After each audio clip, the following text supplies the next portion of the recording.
afternoon, ASEAN, and good afternoon, Moderator. Plenary speakers from Indonesia, Ibu Safitri, thank you for joining us. Philippines, Sir Emmanuel, thank you for joining us. Anthony, my good friend from Singapore, Taiwan, Henry Wu, and Thailand, Police Lieutenant Colonel Manachanok. I would like to call her name in short, Kun Mon. Distinguished guests, ladies and gentlemen. My name is Hong Sin. I am the one of the founding member of ASEAN CIO Association and holding this function to serve ASEAN CIO as the Global Relationship Officer. And I'm also the creator together with the team on live chat digital channel. Firstly, allow me to address some logistics as this is a public live chat. I would like to highlight that your name, photos, voice could be captured. And with PDPA, we would also like to emphasize as ASEAN CIO Association, we do not sell or send any of your contacts to any third party.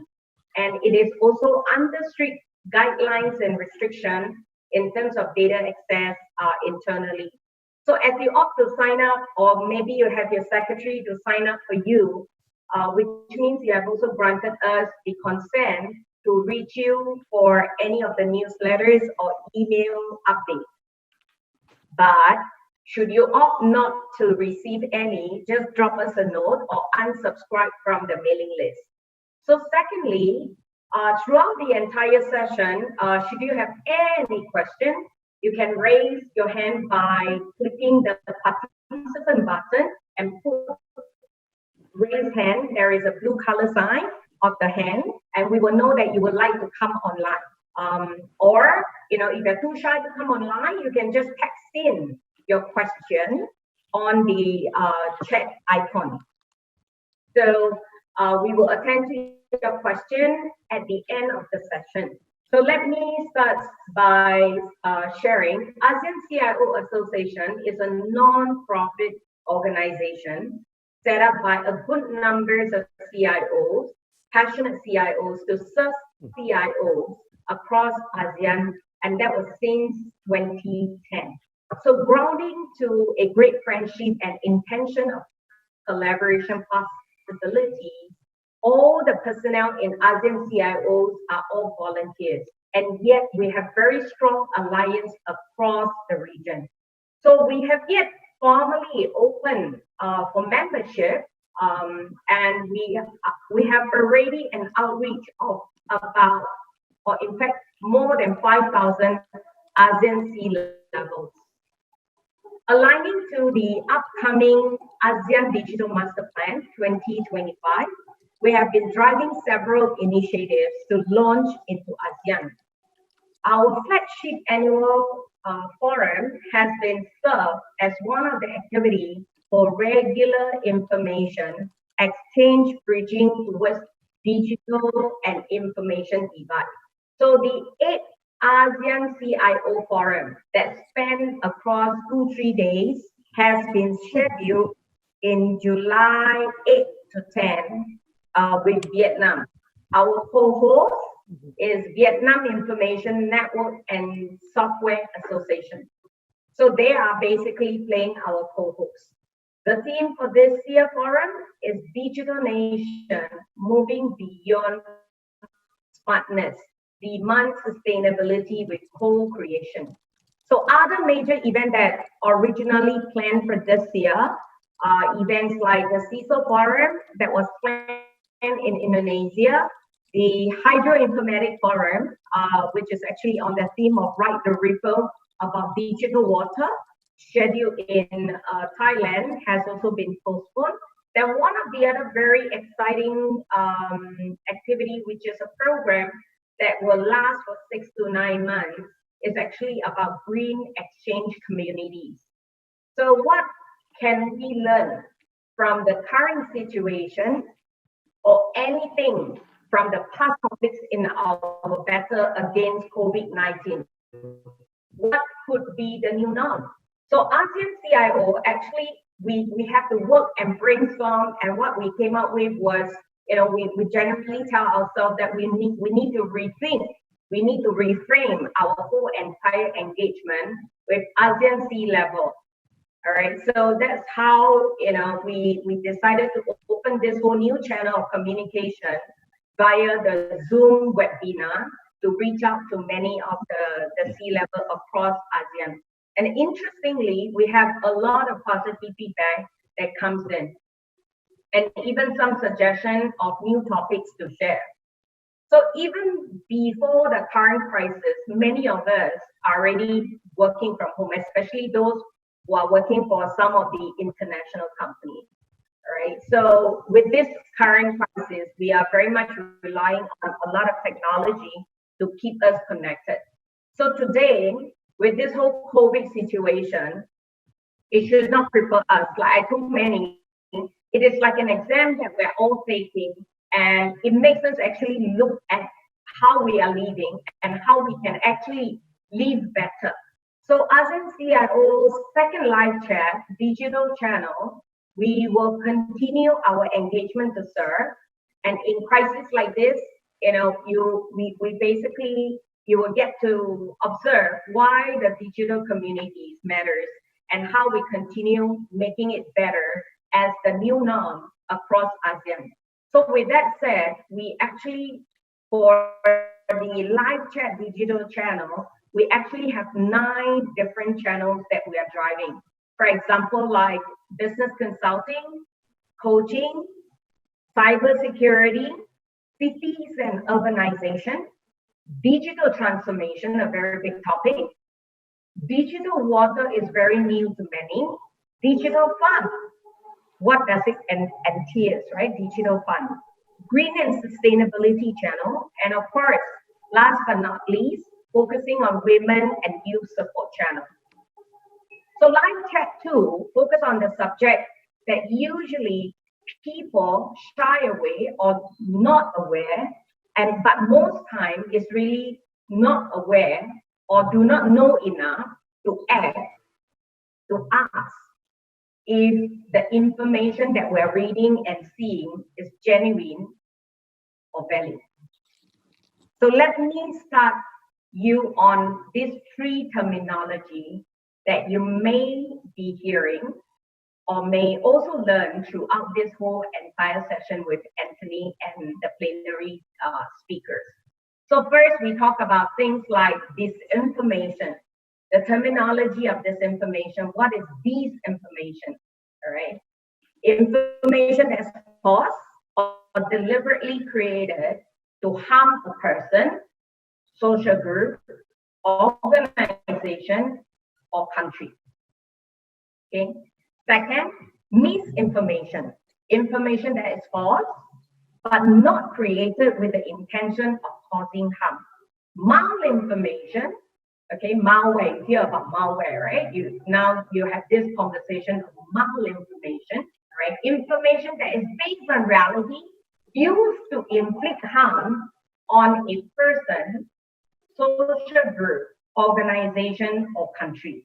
So what makes the current pandemic more dangerous than ever before is the spread of rumors and false information on the internet is even faster than that of COVID itself.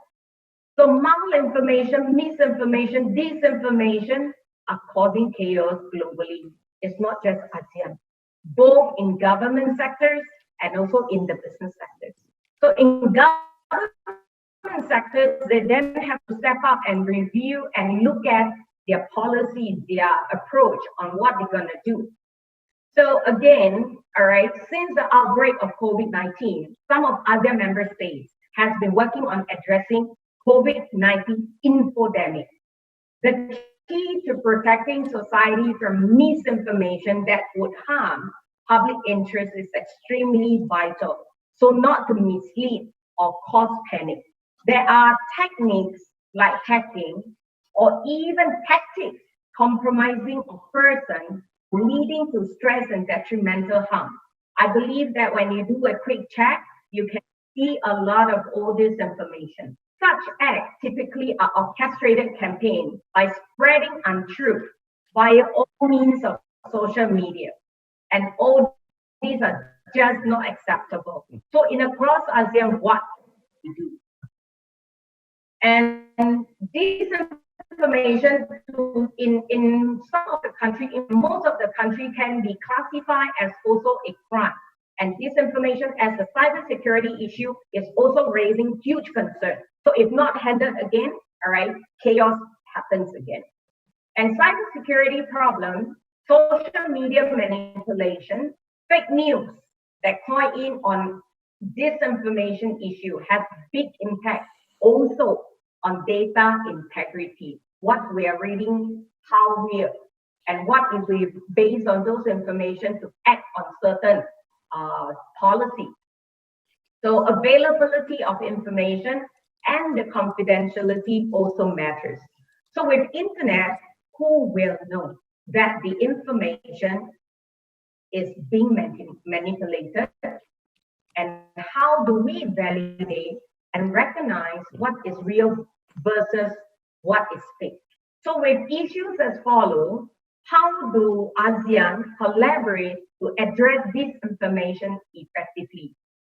As you read from also our synopsis, you read about fake connection, why headlines, visual, captions, when headline, visual, and caption do not support the content, those are fake connection. Fake context, when genuine content is shared with fake contextual information or manipulated content, when genuine information or imagery is manipulated to deceive. Satire, parody, and spoof, all right? No intention to harm, but have intention to make fun or fool, all right? Or misleading content, misleading use of information to frame an issue or individual. Impostor content, when genuine sources are being impersonated. Or fabricated content, new content that is 100% fake, designed to deceive and do harm. So today's topic, COVID-19 disinformation is harmful. Why we need to inoculate ASEAN business and government against such acts. And COVID-19 again, the disinformation definitely instills fear. So, how do we actually have all our, to have everything to be clear, to reduce chaos, and what kind of measures that we need to take. Each of the plenary speaker has experienced or have heard of or have seen disinformation in their country. And it is definitely a good session to hear from all our ASEAN here, and of course, moderated by Anthony. And Anthony himself is a good friend and old friend of mine, and he has been a pioneer, in fact, in cybersecurity. Today, he is not only a pioneer in cybersecurity, he is also a celebrity in Singapore TV channels, even whether if it's the English channel or the Chinese channel. And he basically addresses a lot of topics on cybersecurity issue. He is also the director of Strategic Alliance, Southeast Asia and Australasia of Center for Strategic Cyberspace and International Studies. Anthony? Yes. Would you be able to take the show right now and share with, and bring your plenary speakers? Okay, good afternoon, ladies and gentlemen. Thank you for being here, and thank you, Hong Sin. Sawadee-kap, selamat siang, so good afternoon. Kamustaka, what other languages have I missed out for this afternoon? Yeah, thank you for being here, and thank you for all the good audience in the waiting room, and also listening in from the Facebook and the other sessions. Okay, this is quite interesting, and I'm very privileged to be here with all the distinguished people. And this afternoon, we're talking about something cyber related, but not so cyber. It's a bit more on the soft side, more on the phishing and all the discernment side. So we're talking about fake news. In Singapore, they call it fake news. And in Singapore, the government actually has set up a department to fight fake news. But this afternoon, we're here to listen from a different variety of experts in different fields in different countries to see how you see the state of the possibility of the fake news situation in your country, and how you deal with it. We're not so much going to worry about how you deal with it, because it's more of an education and discernment rather than enforcement, because it's very hard to, on the internet right now, it's not so easy to enforce. But we'll hear from the various speakers what they see and what they think. So before we go on, I think the first thing we will do this afternoon is to have each speaker say hello and introduce yourself, or what you do, and whether in your day-to-day work, how much of it does it involve cybersecurity, and how much does it involve the social network and public information. So maybe we'll do that. Then we'll come back to the basic question. So Hong Xin, you help me go around the speakers to have them introduce themselves. Shall I start? Yes, thank you. Hi, I'm Sri Safitri. I'm Indonesian counselor. Day-to-day, I work at PT Telkom Indonesia as Deputy AVP of Customer Experience and Digitalization.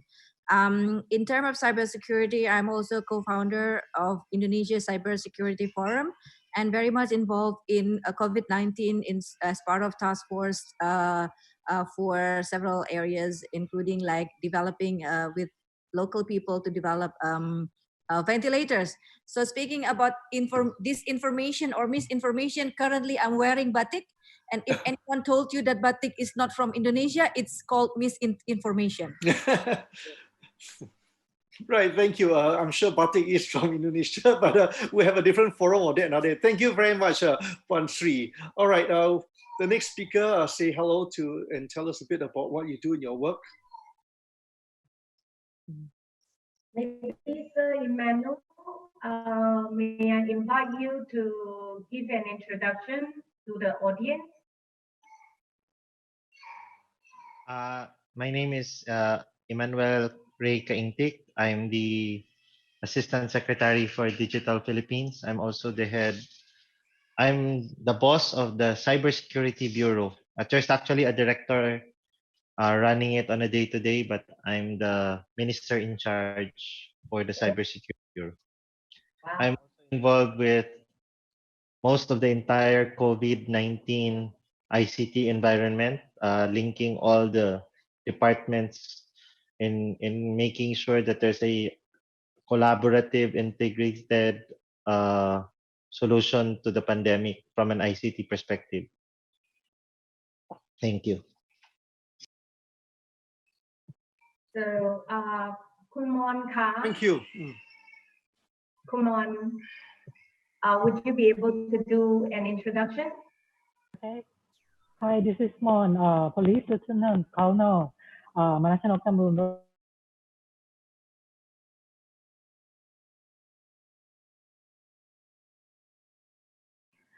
So from day-to-day work, I support police in the area when they have problem with the case, like technology side and cyber investigation and digital forensic as well. So I hope I can share some information from the law enforcement point of view to you.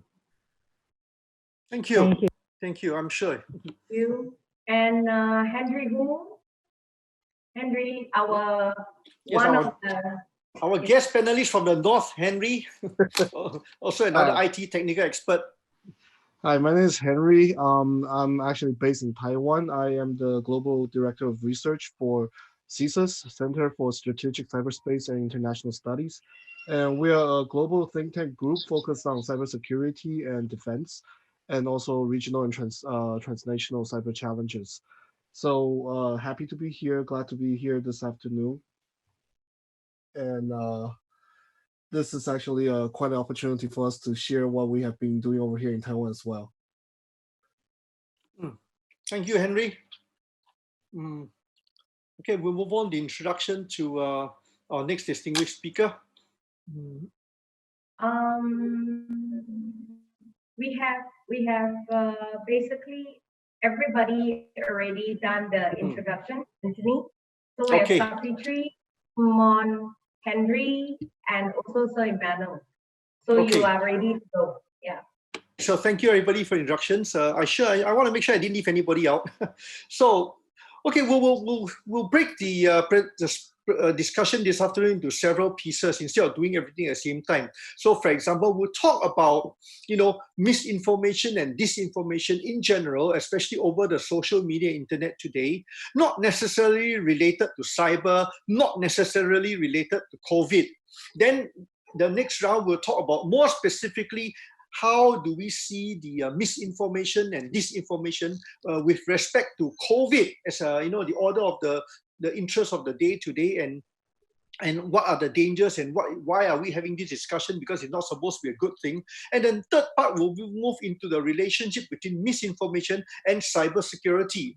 And then it can get complicated because, for example, I'll spoil it by starting it. Misinformation is not usually bad. Somebody may be too excited, somebody may be busybody and spread the information, but he may not be evil.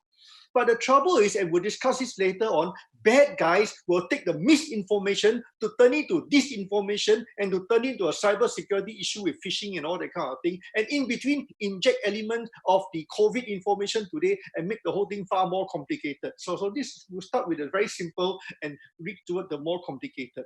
So I would like to start in turn to go to each speaker to tell me, based on your experience in your country, an example of a recent example of a disinformation or misinformation that's circulating in your country, especially on the social media, whether it's by Facebook or Twitter or WhatsApp, something, and then the public gets excited and becomes a national policy issue or criminal issue. So maybe, not necessarily, don't talk about the COVID, we'll save that for later, otherwise, it won't be so fun. So talk about generally, I like an example of a recent example that is not COVID related, of fake news that is spreading in your country about some particular matter and how the people reacted to it, and how the matter kind of died by itself.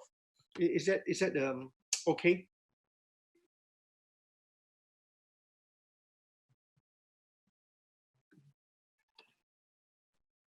You're from Indonesia? Okay, yes. Thank you. Okay, thank you, Anthony. So believe it or not, the internet and social media right now is enough to make you sick because of conflicting health information is fueling rise in obsessive anxiety. On the other hand, it is making people lose faith in the research altogether. This problem has become so bad that some researchers are now referring to it as what we call it cyberchondria. So as part of Indonesia, there are a lot of conflicting health information on COVID-19, and everyone is now available to anyone at a click of a mouse, that it can be hard to know who to listen to and what to believe. So some example of this is, for example, in the category of deploying classic propaganda, influence, and disinformation operations through a multiple channel. An example with this is, for example, people said that information that COVID-19 is just the same as a flu, and your body will build immunity over time. Another example of this is disinfectants kills virus. Now, the impact of it is lots of people are buying disinfectants, and even worse, some of people in certain countries drink disinfectants and died. The other method of misinformation and disinformation is how people generating massive amounts of highly plausible fabricated video and audio material to reduce confidence in shared reality. So for example, for this is like a coronavirus is creature from outer space invading the earth. So can you believe this? But some people believe it.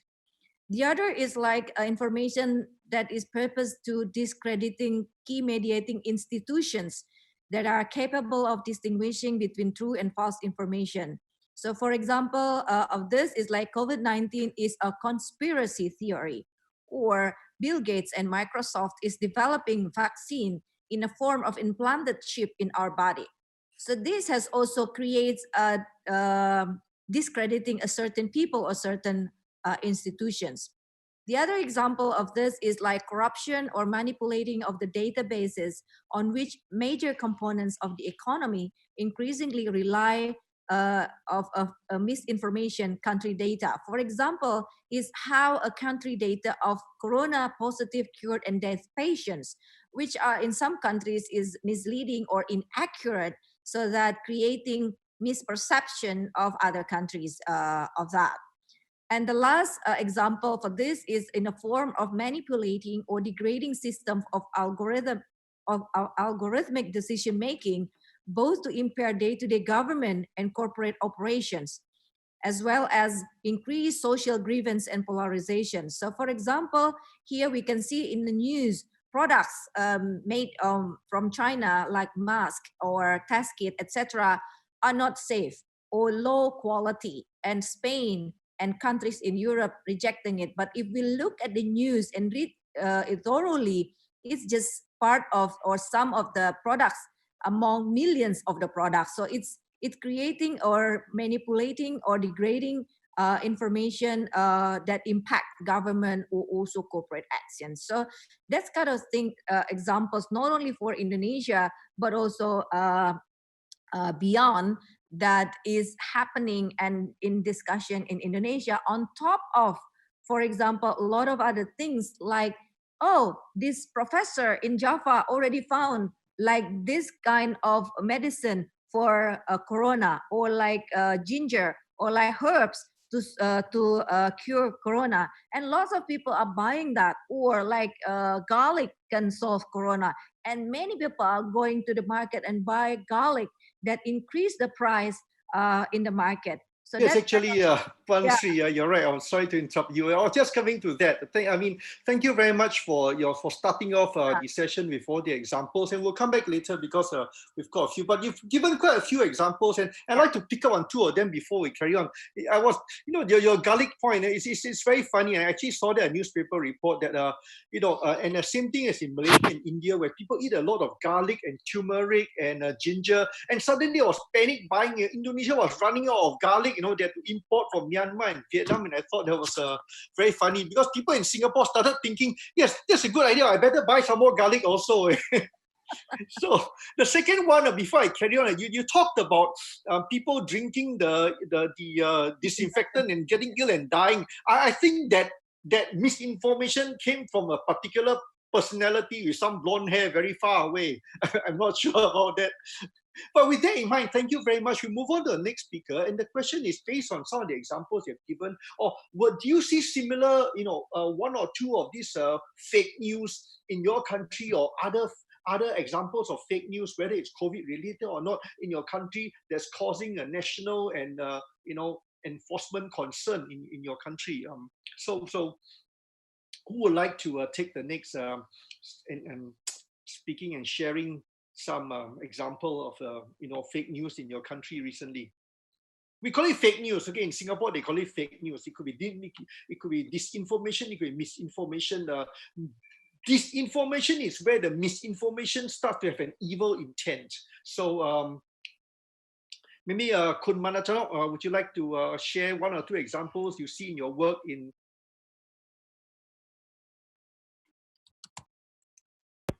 Okay, you hear me? Yes. Yes. Okay. This is like Safitri share about information from Indonesia. Here in Thailand, we have something like that as well. Like you're drinking garlic juice or lemon juice, you can cure all the disease, something like that. But for as a law enforcement, after that situation, that there's something like people trying to sell like the face mask on their social media, or trying to sell something that claim that it can be cure all the disease. So that brings to another problem. That's a crime here in Thailand. Like it's a fraud to be the fraud and to share. For here in Thailand, if you share some disinformation or unintentionally. So it depends on how the impact on that issue. So as a law enforcement, we got a lot of reports on fraud and on the misinformation, but some of that we don't have like the law to enforce on that matter. But in some parts, we have the law to take care of that. Like fraud, we have a criminal code, and for the national security, for cybersecurity, we have a different law on that.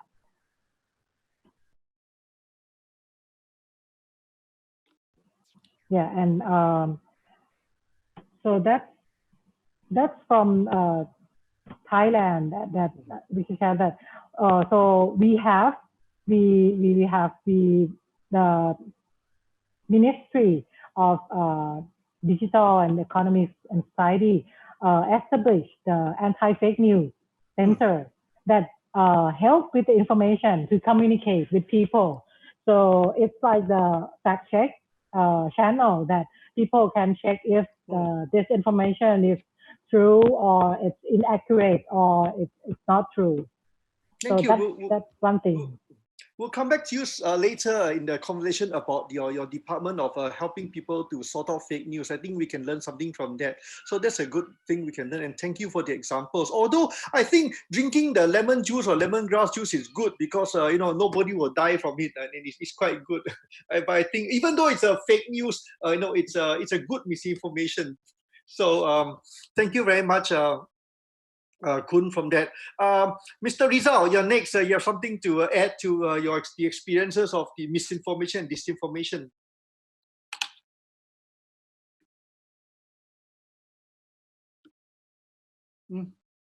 And I think I'm not in the speaker list, Anthony. So sorry.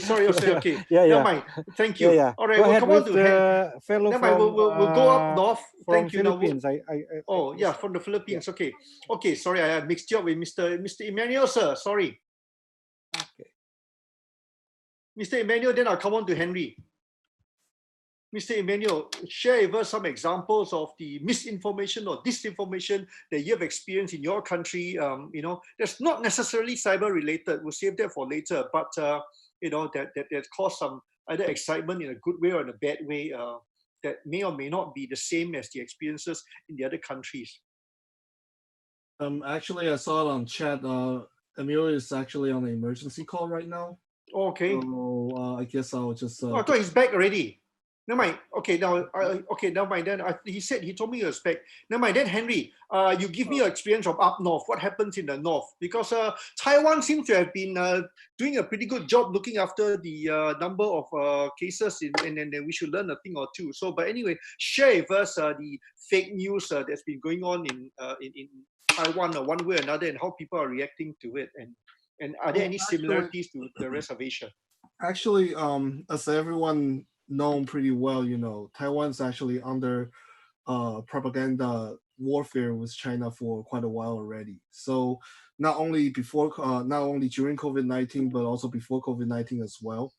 So there's a lot of infrastructure in place over here in terms of fake news determination or fake social media news determination. And on the get-go, when we actually started this whole COVID-19 pandemic, everybody knows that Taiwan actually started this whole the restriction quite early as well.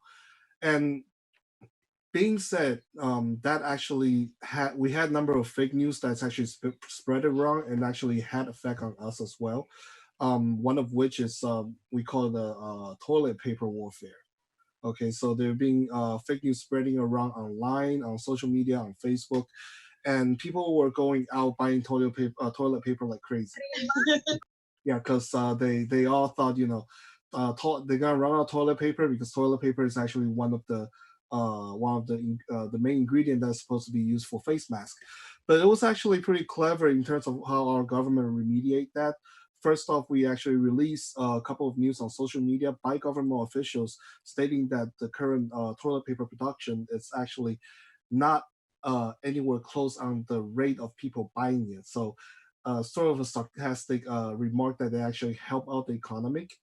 And the second thing is on all the official channels, either online or on a lot of other news channels, they actually discourage people to actually go out and start, hoarding up all the toilet paper. And this was one of the instances, and also as well as when we actually started on a more stringent lockdown, not lockdown per se, but more stringent procedure in terms of how we combating the COVID-19 situation. The second horde of buying panic is actually on all the dairy products and all the meat and all the other essentials. And this has been going on for about 1 or 2 weeks during this whole pandemic era. But again, all the official channel, all the line or the Facebook pages, they actually went on and actually, close that loop and also brought up the production ratio to combat against the purchasing power of people trying to buy everything. But from both sides, we've been combating the fake news or the propaganda or things like that of such for quite a while already, and it's being established. We have a couple of official channels that you can actually use to determine if the news is fake or not. And also we have like line bots on the chat bots online that you can put into several different groups to see if anything that's spread within the line group is actually a fake news or not. Because usually all the fake news would affect those that's more of an elderly age people other than the younger people. So younger people knows how to get onto the internet and search for the truth. But for the older people, they probably are looking at the line and start spreading all the news around, thinking, oh my God, it's a pandemic, we all gonna die.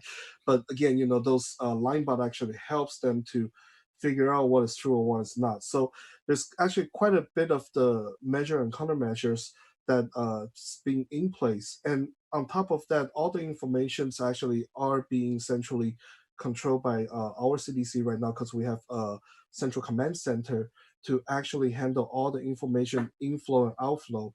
So all the data that's being provided to everyone in the general public, either to citizen or to everyone else, is coming from the CDC itself.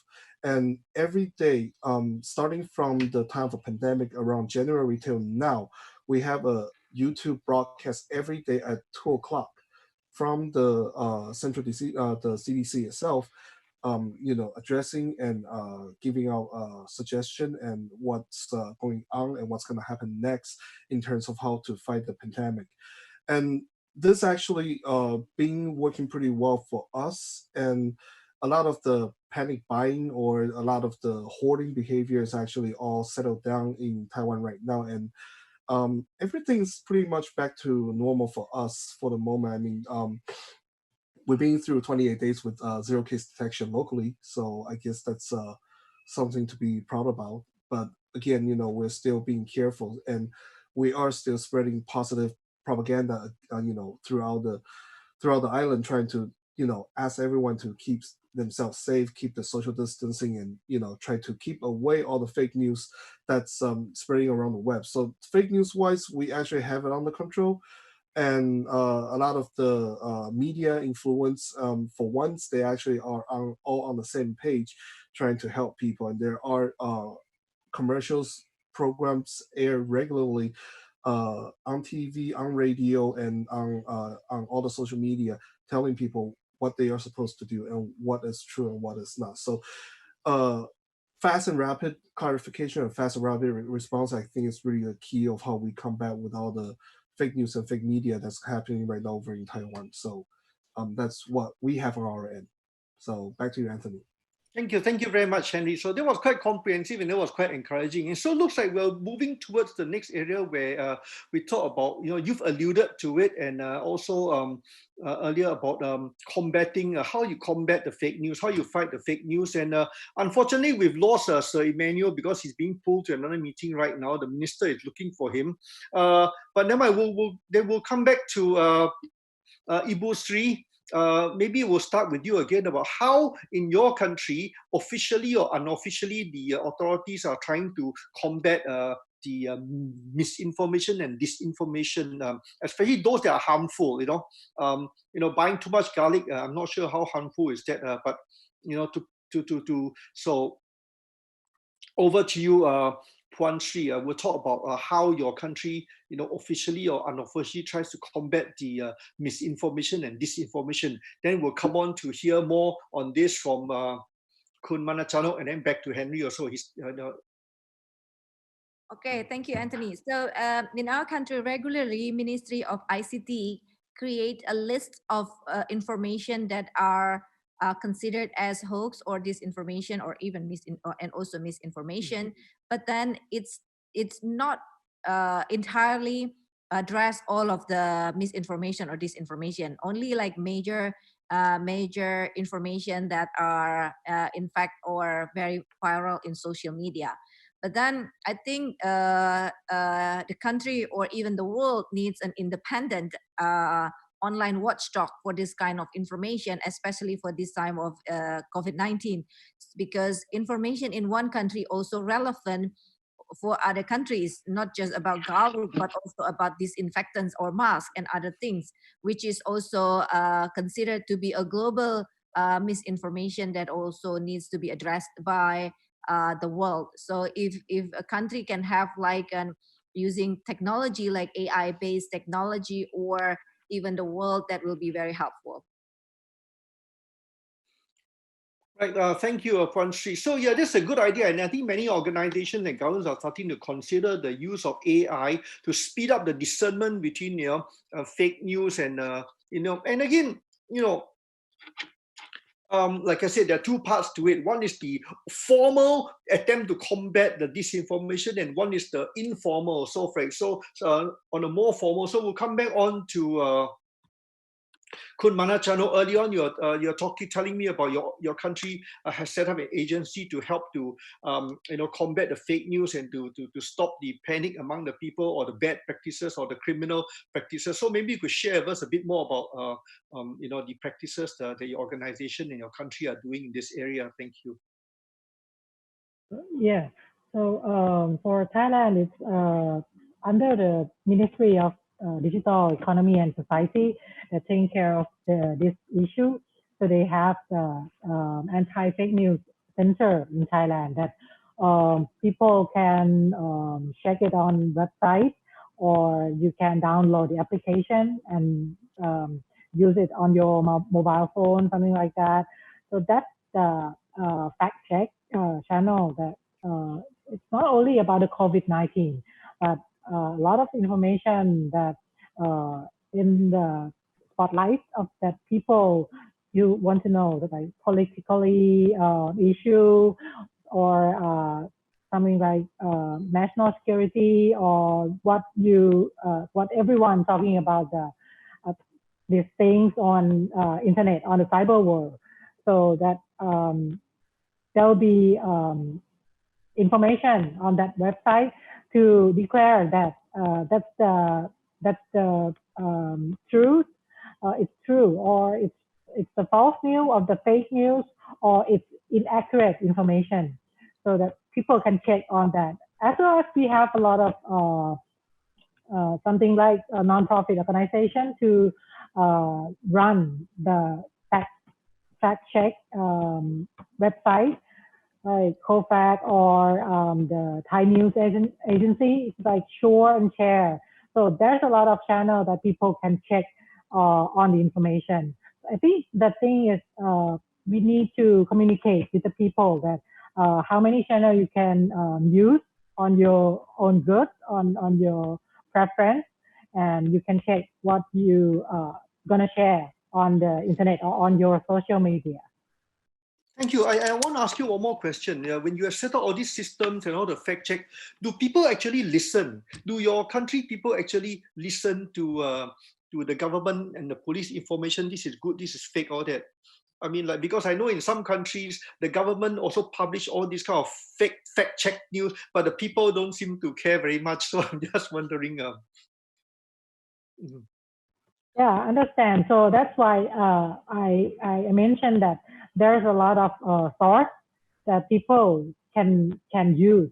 But I think from the government side, we prepare this channel to to to communicate with people, and of course, some people might understand or might see that it's the news from the government, but so people can check with other source like news agency or that's why I said it's how you communicate with people. And with internet these days, people can check. That's the beginning of the beginning of the way that people can see all this information. After that, they can check by themselves from many sources or from internet as well. No, I think, thank you. You brought up a very good point there. People can check other sources on the internet. That is the trouble. I think many people don't check. They hear the first news and they start spreading. Before we go on to Henry, let's come back to Ibu Sri to ask you, based on in your country, from your experience and view, whether it's government or industry or non-profit to try and allay the fake news and disinformation, do the citizens actually listen to the advice of this? Do you see people actually listen, or they don't really listen to the advice from the government about the fake news? Well, it depends on the people itself, because of information and misinformation are overloaded. Yeah, so people normally have two kind of response. The first is the people who shrug and dismiss all of the advice as nonsense, and on the basis that what they read is likely to be superseded and contradicted in a week or two. This attitude is likely to lead to delayed diagnosis and lost opportunities to make valuable lifestyle change.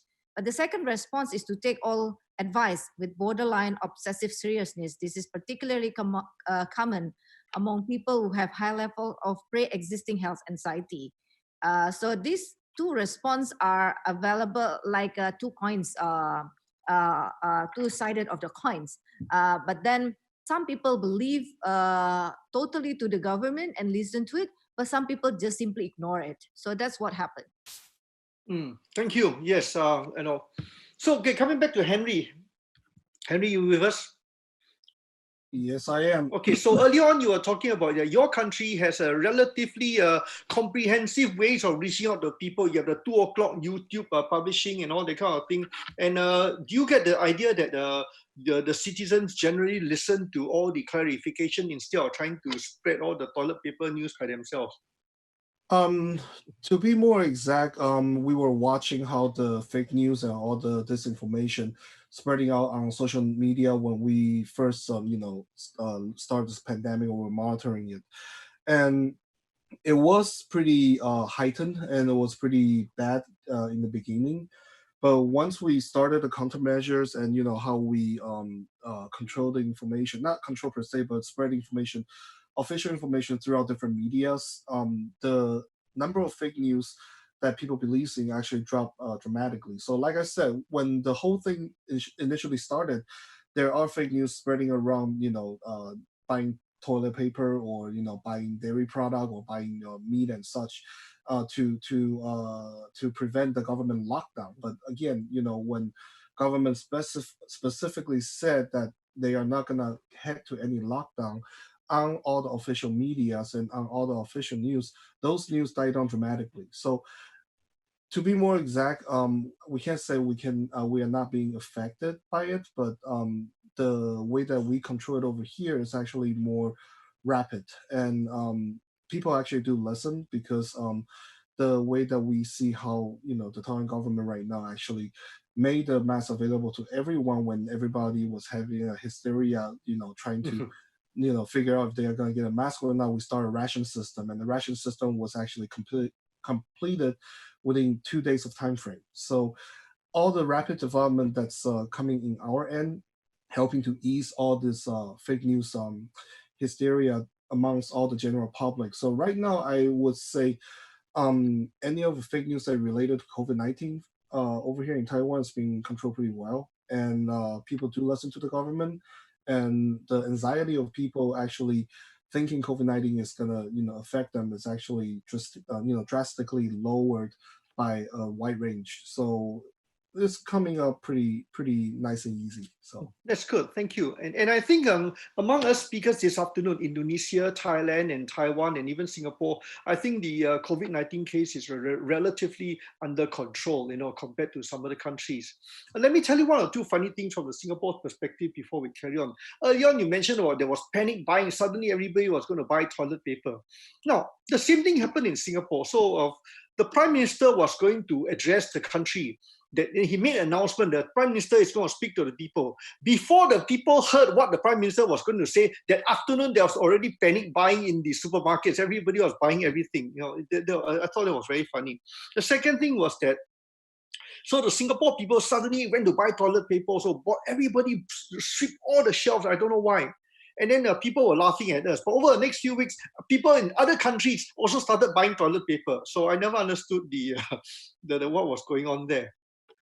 So coming back to all right, so now we'll come on to the last question, and then we'll open to questions from the audience. I see a lot of chatter going on. So the last question is basically, and I will come back to Ibu Sri, in this order.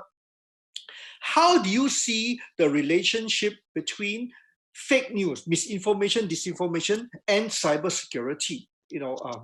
So it doesn't. You don't need to be a cybersecurity expert or an enforcement expert to answer this question. The general idea is, how do you see it? For example, the phishing and scam and what else have you, and any social ills. So the basic question is, how do you see in your personal and professional view and experience the relationship between cybersecurity and misinformation or disinformation? We'll come back to Ibu Sri to start, and then we'll go in that order. No, you're muted. I'll unmute you. Yeah. So Okay. there is a strong relation between disinformation and also cybersecurity. Yeah. We see example in this. Yeah. When the case of Russian efforts to influence elections, for example, and so records in the West through propaganda and disinformation, the role of social media platform such as Facebook in spreading such misinformation. So this, of course, this kind of thing has a very strong relationship in terms of cybersecurity, because this information is not just about sending information that is harmful, but also sending information, a large amount of information, attacking a certain country or attacking a certain organization. That is part of cybersecurity issue. So this is a very strong relationship between how misinformation can turn into warfare in terms of attacking a certain country or a certain institution. Thank you. Yeah. And Kun Manachanok. Okay, sir. For the fake news these days, from my point of view, that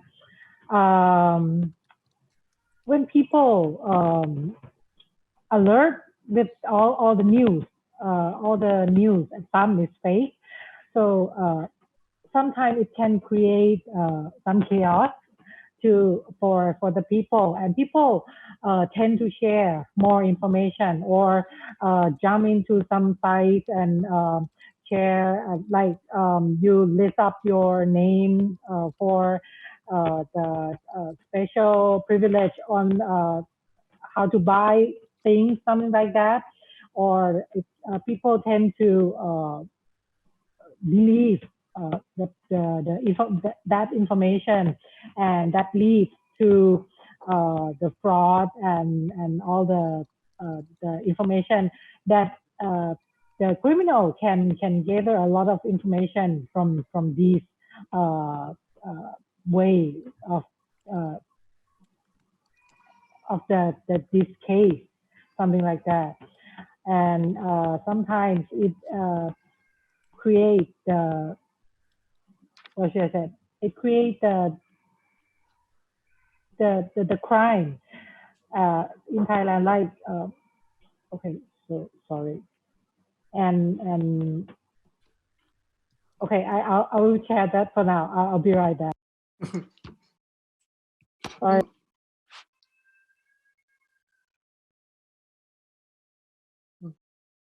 Hello? Anthony, I lost the line. I think she will join back again. She mentioned that she will join back again. Yeah. Okay, fine. Yeah, I was wondering what happened after then I lost it. Okay, Henry, over to you.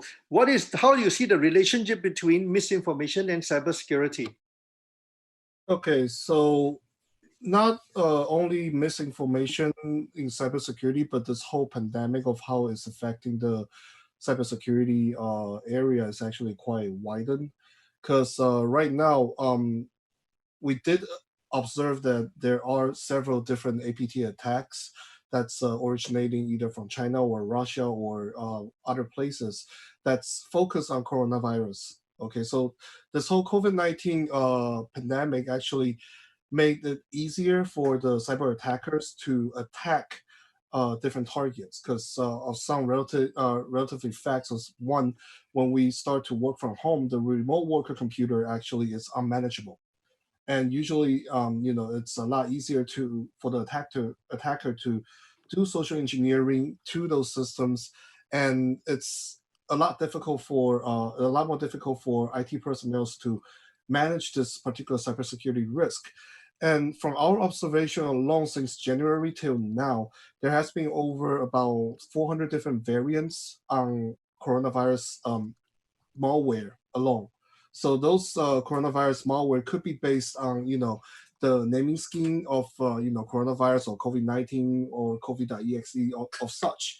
And these malware spreading is either info stealer or ransomware in some nature. So a lot of ATP attack that's generated from these campaigns is either China originated or Russian originated from we have observed. And there's actually another one that's a lot more interesting. It's a group called Patchworks that was actually reversing an attack back to China as well. So the cybersecurity challenge right now, I think, for a lot of CIO and CISOs for the moment is actually how you're going to manage all the work from home workers and how you're going to combat with all the new social engineering tactics and all the social engineering malwares that's directly targeted against everybody, because this is something that of everyone's concern for the moment. And again, APT attacks and all these different campaigns are going to focus on COVID-19 for a while, and not only transmitting through fake news or through fake links or through any type of a media, but acting intelligently against all this different type of APT attack or social engineering is gonna be a huge amount of work for all the companies or enterprises or even governments. So how you're gonna come back against that, is something that you really need to be careful about, especially for remote working, for work from home situations. You need to be able to handle all the situations well enough that your company or corporations or government agencies not being under attack or under this kind of or under this kind of cyber threats. So from my end, there's a lot of things that needs to be watched out. There's a lot of things that need to be careful. So again, control of information, it's not necessary, but control of true information or how you spread the true information to the general media, to the general mass is of a critical factor. It's not just one facet that you go through an official channel to spread it, but you need to try to spread out as widely as possible to let everyone know and make everyone aware the situation is actually critical, that you need to follow all these different procedures in place to be able to avoid all the fake news. So that's my 10 cents.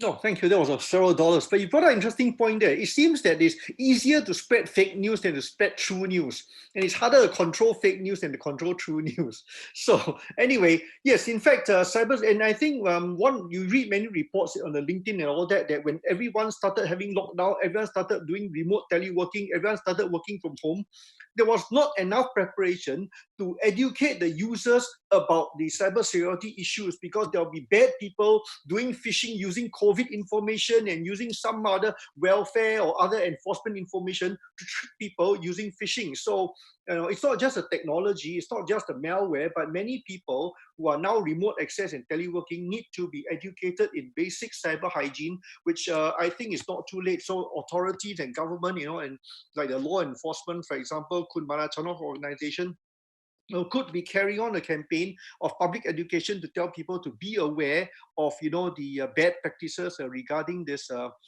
fake news and malware. Okay, so we'll now come to this section where Hong Xin, could you help me with your good team select 2 or 3 questions from the audience, and that each of us panelists will take turns to answer. There's a lot of chatter going on. We may not have time for all the questions. We may have to take some questions offline after the event. But let's pick 2 or 3 pertinent ones to discuss this afternoon.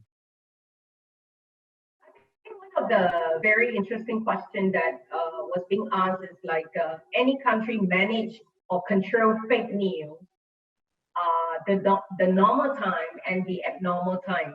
Like, is there a difference, like before COVID, after COVID, or during COVID, right? Is there a country that control, or is there a country that has managed fake news? No, how do you understand better the timing part? Maybe you can elaborate that. Then we'll start with Ibu Sri to answer first. Probably when they refer to normal time as in before COVID, right? And right now in COVID situation. Did the fake news situation get worse during the COVID? Is that the question? Yeah. It's more towards like, is there a country that any country that have managed to control? Well, from the discussions this afternoon so far, Taiwan seems to have done a pretty good job, and Thailand and Indonesia themselves, and even Singapore, seems to be, getting along pretty well in this area. I'm not sure about some of the bigger Western countries which are not part of the forum this afternoon. Okay, maybe I can jump in and add a little bit about the trend of the APT attacks, because this whole COVID-19 situation happened right around Chinese New Year, and before that, some of you might know that Taiwan was also having its presidential election during that time as well. So we were watching the number of APT samples that's actually being captured or being observed by our team. And it's funny that, during the COVID-19 breakouts, the number of APT attacks actually decreased dramatically from China's side. And it was slowing down for about approximately about 2 weeks time. And right now it's starting to pick up again. So regularly the campaign usually lasts about 2 to 4 weeks, but now the campaign actually lasts about 4 to 6 weeks on average when they try to do the APT attacks. And one of the particular sample that we actually have was interesting enough that it was actually mimicking official COVID-19 situation report from World Health Organization. And this particular APT attack was actually China-based attack to Philippines. I don't know by which, it's by Polaris. It's by Polaris APT group. And there's a lot of different other APT attacks and different other APT threats that's actually spreading throughout since January. So generally speaking, we are seeing a trend that's being picked up by the coronavirus themed APT attacks. And it's actually picking up since about 4 to 5 weeks ago. Over here in Taiwan, I don't know how the situation is in the rest of the world, but over here in Taiwan in general, about 4 to 6 weeks ago, the attacks been picking up. And on the good note, it's we've been smart enough not to be the victim of it, because we do advertise about, how you're not supposed to click on any of those fates. So generally speaking, anything that people see about COVID-19 or any mail that we see about COVID-19, we ignore them in general unless it's coming from our own CDC that's being published. Right. Okay, thank you, Henry. So coming over to Ibu Sri, do you see the same thing like what Hong Sin was saying, that with the onset of the virus, suddenly there's more fake news going around on the internet channels? Yeah, I think more and more fake news, especially in this era of COVID. Yeah, it's not just prior to this, a lot of misinformation has many points.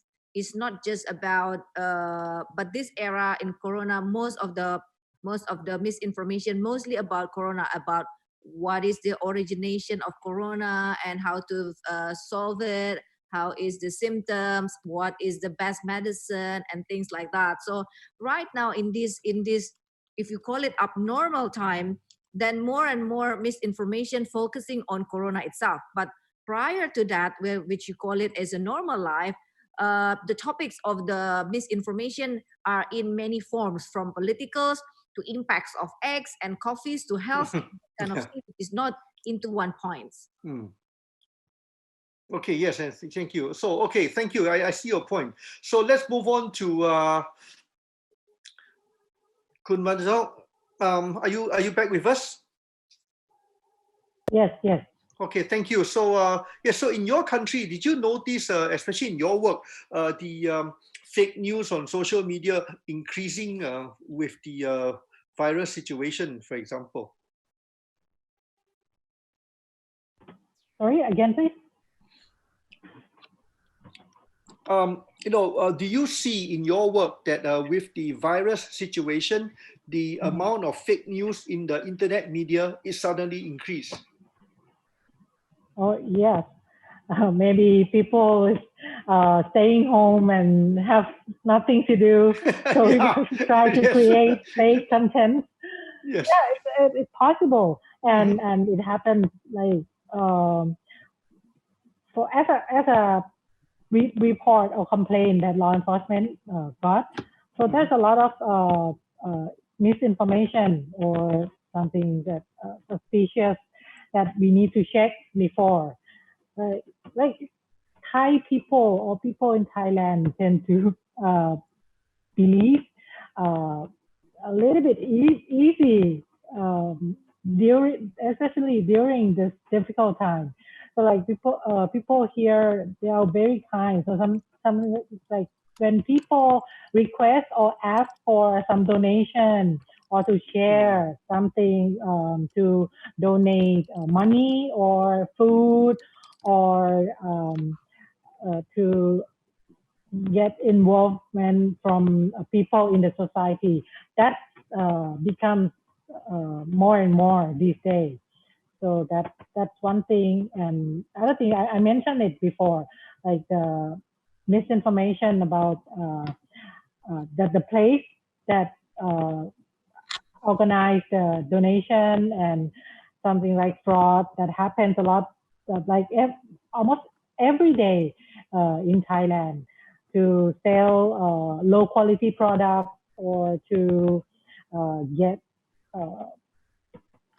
to pre-order stuff, something like that. Okay, thank you. Okay, Hong Shin, could you have the next question from the audience? Pick one. I think there is this question that asks about, better way. Is there a better way to combat, disinformation? Is there a better way? Well, what do you mean by better way? Because you heard from the 3 different country representatives, the respective countries are doing quite a few things already, even Singapore. So it depends on what kind of a better way the person is looking for. Probably from the organization level, not the general news. Like, I think here they're referring to competition, like the competitor may spread certain news. So how do they combat, like there is this whole internet hygiene, right? Brand, like how do you protect your brand such that there is no misinformation or disinformation? So how do they better protect? And if let's say there is such an incident, when they go to the police, will the police handle the case? Okay, well, that I think itself is that itself is a whole forum by itself, the question, because it requires technology, public relations, legal. You see what I mean?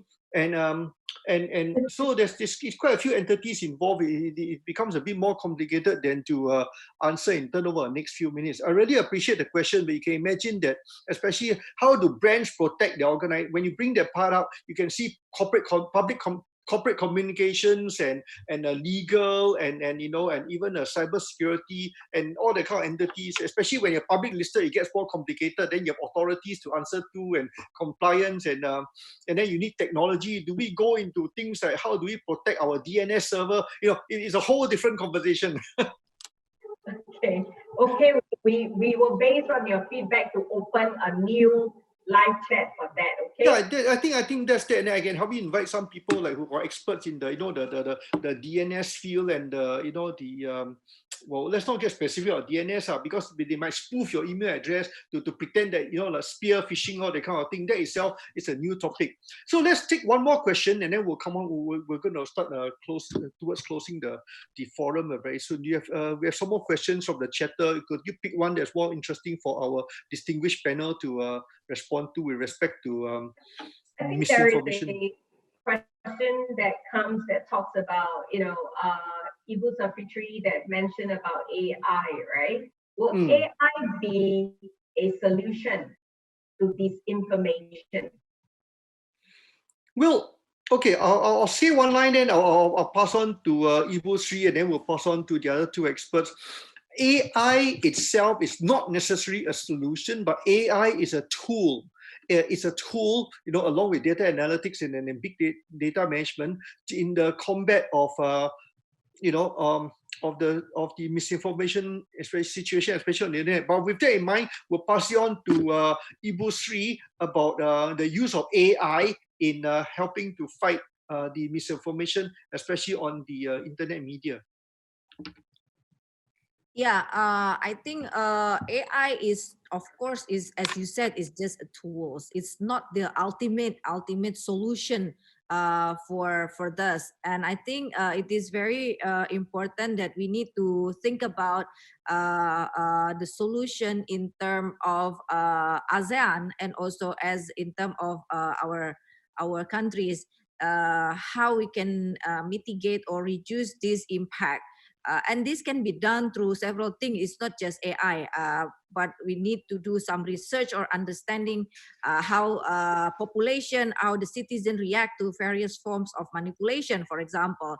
And we also need to make an investment to broadly design informational mediating institution so that help the government to solve this kind of issue. So there are many things, and AI is just a tool to be part of the solution to handle this.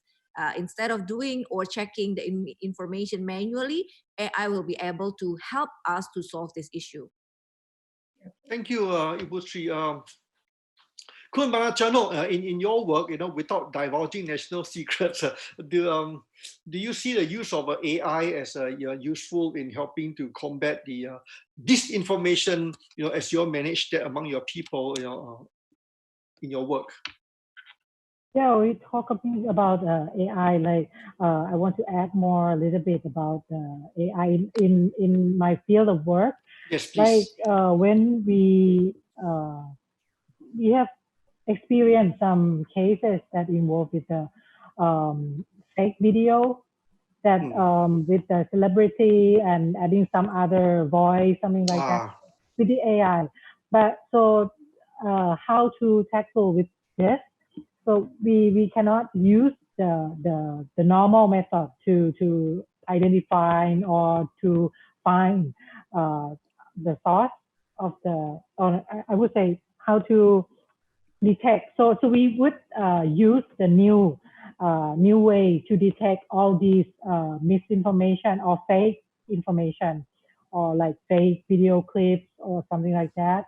So there would be new platform that we have been talking about this for a while, that if we can provide some channel or some platforms like anti-fake news center, that people can check all those AI video or all the makeup video, and let the AI as a tool to help identify if it's true or not, or with the how police officer investigate this kind of case. And one other thing I would mention about when police officer need to work with like people sharing fake news or misinformation. Once it's a crime, not every cases is a crime, but once it's a crime, the role of police officer or law enforcement needs to find who create this crime, right? So the way that we think that it helps, just like when we trace back with the people with the disease, like the COVID-19. So when people share, these days we cannot identify who the origin of those information, right? Because in Thailand, sometimes we use Line or other social media platforms. So we have been talking about when we have to trace back when we need to investigate or interrogate people and capture all the information and let the people who share it before declare if who they got this information from, something like that, as a disease investigation. So that's one way that we have been talking about. Thank you. Henry. Hello. Yeah. Okay. I'm sure you're not new to this. I'm actually quite into AI, and we do actually do our own AI and stuff. But to address a more specific thing, AI is a very generalized topic, and for AI, in order to determine linguistic fake news, in like letters or news media clips and stuff like that, there are pros and cons to it, and it's not a 100% full bulletproof positive way to actually handle it. But the most of the majority fact over here in Taiwan, when we actually counter the fake news from China, is mostly based on the fact that the linguistic that they use in terms of how they express or how they use a certain wording, it's actually pretty easy to determine. So with AI part, we actually are using it more on the side of gathering and formulating the threat intels over here, and actually noting and understanding what the threat intels are, and understanding how the threat attacks comes from and to, and as well as in combating against malware that's a corona thing, or a lot of different cyber attacks that's corona thing as well. So AI for us is more of deterministic tools, not so much as forensic, but a lot of fact that what AI could do is to us is not as broad or as widely being used for this moment, because a lot of fake news determination for us right now is still by human, and it's easier and faster to determine those fake news by human instead of try to go through the machine and actually go through all the machine learning hoardings to try to determine if the video is fake or not. So that's from our side. Thank you very much. Thank you very much. That was again all three good. AI is a buzzword today.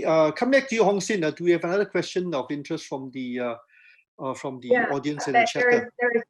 There is one more question that is ASEAN ready to be policed for disinformation, misinformation, no, in fact, and malinformation.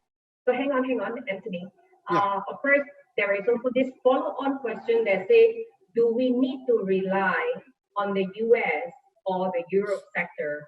So the question is, can ASEAN be their own police to handle disinformation, than to wait or to have the need to rely on US or Europe for disinformation? Okay, I will address the question first because I have 2 points to make. First of all, I want to go 2 steps further. Number one, some of the fake news that appear in ASEAN may be different from the fake news that appear in the US and Europe. So there'll be some divisions, not all is one or the other. And the second one, as a prerequisite to this question, was that before we say, is ASEAN ready to police, my question to the audience, not to the audience, to the expert panels representative of different countries, do you see ASEAN, is it time for ASEAN to start to collaborate on, a central pool of knowledge and action with regard to fake news management, especially with the internet media? And for today's discussion, we extend ASEAN to include Taiwan and Henry, just for the extension. So the question is, and again, we'll start with Ibu Sri. Do you see ASEAN, poised to start collaborating among the governments and the NGOs in this manner to centrally share and fight information against fake news, especially in law enforcement and peace and harmony?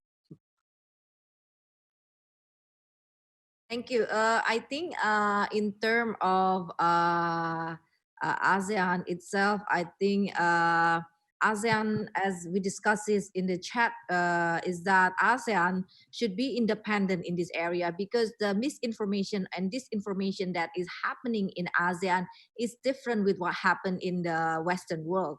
So, but it doesn't mean that we cannot collaborate. We can still collaborate with the US and UK or even China, because they are much more advanced in terms of technology like AI and machine learning or deep learning in terms of the technology. But in terms of becoming the police for disinformation and misinformation, I think ASEAN should be independent in this way. So that's what I thought.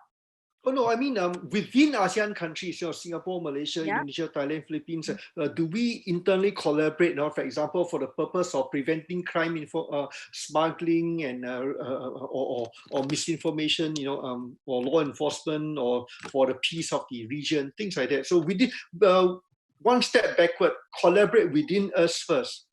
So I saw some collaboration myself in terms of this, but it's not being, I don't think it's being formally institutionalized. For some cases we work with Singapore and other ASEAN, but I don't think there is institutionalized in a formal organization how we can collaborate in this area. I see. Okay, thank you. Kun Manachanok, do you see ASEAN governments collaborating with respect to sharing how we combat fake news in the region? Yes, of course. For law enforcement, we have the, especially in the cybercrime network, we have the network to share information already. So it's about every type of crime for the cybercrime. So we share some reports, we share some alerts, and we share a lot of information, because for the cybercrime speed, you need to work as fast as you can, because people can go to the bank and open bank account within 15 minutes. But when law enforcement need to request this kind of information, it takes right, and like there is no boundary in the cyber world. So we face a lot of this situation already, that people who is the criminal is in European country, and using the facility in United States, and the victim is in ASEAN, something like this. So we have the cybercrime network to share this information, and we are in Thailand. We also talking about request the necessary information from private sector as well. So this is like government or public sector cannot work this alone. So we need cooperation with the private sector as well. So that's what we are looking forward to generate more cooperation among these sectors.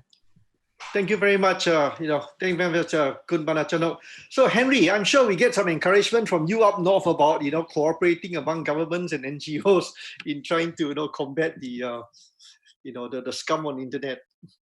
Well, as everyone knows, Taiwan has been independent by itself for a while already, and we've been combating this all fake news and propaganda by ourselves as well. But in terms of sharing the intel and sharing the threat or fake news or whatever, I think we've been I myself representing CSIS, we are open to share all the intel and all the related information with any of the countries based on the fact that we're an NGO.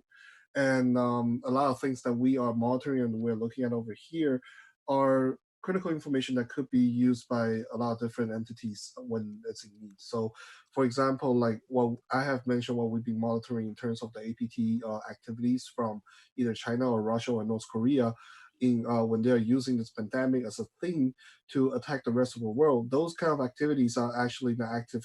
It's not as actively monitored by everyone else, and these information could be critical in terms of what you guys can use or utilize to prevent such think attack within your own entity to prevent further spread or further damage to what you are already facing. So as part of an NGO from CSIS, we are open and welcomed for any collaboration, and as being part of Taiwan, and we are also open as well to share our information with you and share any of the facts that that we have discovered in terms of how it's being leveraged to be used as an APT attack or a cyber threat or a cyber risk to everybody else. So that's what I have to share about.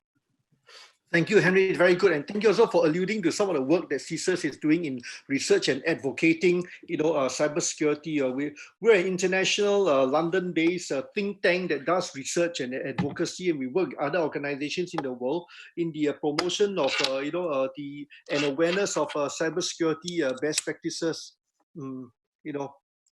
Anyway, so I think we have made our very good and gracious expert panel from the different countries in ASEAN, Thailand, Taiwan, Indonesia this afternoon. So I'd like to hand the stage back to our facilitator organizer Hong Sin to close up the session for this afternoon. Yes, thank you very much, Anthony. And really appreciate all the plenary speakers for sharing and contributing. Indeed, it brings a big awareness to all listeners and participants. Bearing in mind that this whole live chat session is being recorded, and it will be placed on two channels, the Facebook channel as well as LinkedIn, for refresher and also for replay. So this link will be sent to all the attendees as well as the speaker's moderator, so that you can reshare this information again to whoever that you like to share. Spread it around. Tell them it's fake news so that more people will tune in. If you tell them it's real news, nobody will tune in. Maybe I can try. Then later on, the police will come after me, right? So I just wanted to sum up by saying that, in reality, not all the ASEAN countries are embarking on the battle against this information on, any equal footing. as every ASEAN member state has different priorities. Disinformation or digital transformation, with this whole conversation of misinformation, a good number of countries are still playing a lot of catch-up game. But given this discrepancy, right, moving forward, some of the countries may be also, because of the non-readiness or the non-priority, some of the countries may also become the breeding ground for disinformation. So serving as a market or even a test bed, for outsourcing of disinformation campaign, right? So it's very challenging in a sense of, for those of us who are familiar in terms of the cyberspace, we tend to have a lot of lookup for different angles. But for some of the other rest of the country, in of course ASEAN, their priorities are just different. So taking a look at like what one of the listeners was asking about, does ASEAN has to rely on US or Europe? It's just that in those countries they are a lot more far ahead in that sense. So people like the tech giant like Facebook and government around the world are all struggling to deal with disinformation. From misleading posts about vaccine, especially during COVID, to the incitement of violence, So again, on the subject of artificial intelligence, all right, it is like quoting from what Henry has mentioned, it is a tool. And again, how do we, even Dr. Hammer mentioned about it, a tool, how do we really, optimize the tool and make it work for us to safeguard our country, right? So again, experts actually even worry that disinformation generated by AI could make an already a complex problem bigger than ever, more difficult to solve. But relating again back to Henry in terms of like, if it's something that they can handle and if they know that it's created by a certain pool of human beings, they just go after this pool of people. So moving forward, I wanted to say that, it is just imperative to amplify the international cooperation and exchange between non-government effort and to tackle disinformation. Right now, every country are just at different stages, but at some point, there may be some kind of a standard that everyone will be working on. It's just like PDPA. Years ago, everybody have different guidelines, but today, when you talk about PDPA, everybody are stepping up, or in the European context, GDPR. So will these information have some kind of a guideline and policy? That would be something to think about and to work on. So with that said, I just wanted to do a little bit of promotion on the next live chat 3. Data governance robustness opens digital transformation as one core driver of ASEAN competitiveness and data governance relevancy and importance in today's digital economy. So our next live chat is going to happen on the 22nd of May in the morning session, where the invitation will be flashed out to the people that subscribe to ASEAN CIO Association mailing list. And we welcome you to join us because you hear the word data is fuel. And similarly, what we are experiencing today and hearing from all the speakers today about disinformation, there are different class of data that we are working on. So 22nd May 2020, which is I think a Friday in the morning, we look forward to see you. Please register on the next live chat. And thank you very much. Khopun ma, Khapun mon, and Ibu Safitri, thank you very much. And Anthony, thank you so much. Henry, yes, thank you. Khapun Khap, terima kasih. Thank you, everybody.